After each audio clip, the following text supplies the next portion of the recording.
What's up guys? Ayan, kakain ako. Ang ulam ko ay meatloaf na may itlog, tapos yung bulgan na to. Ayan o, sinihaw na bulgan. Kaya tara, kumain na tayo. Tapos na ako mag-pray.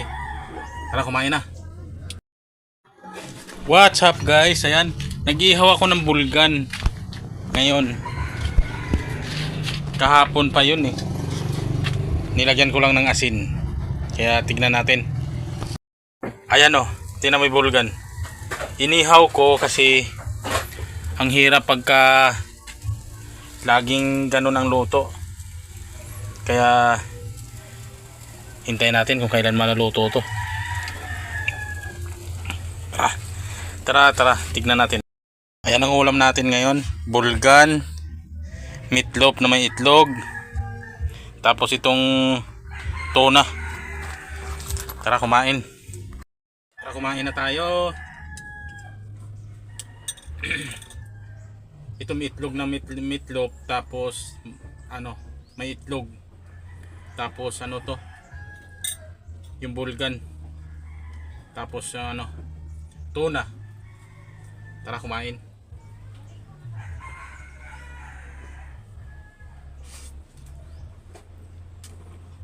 Masarap din naman. Pero ito masarap. Mas masarap.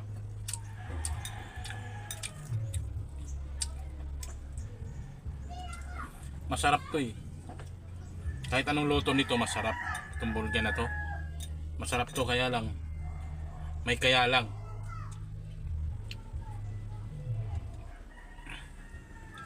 Mabango pa.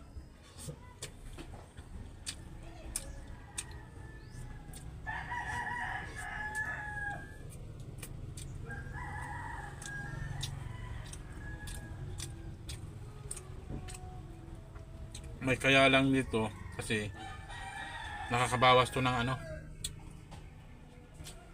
taba sa katawan.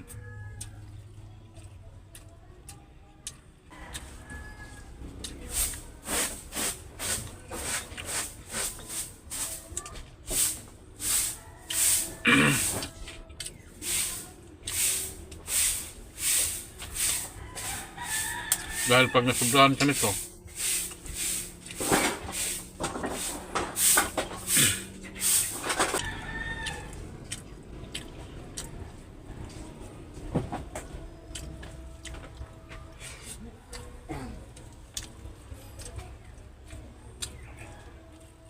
hanggang dito na lang to guys.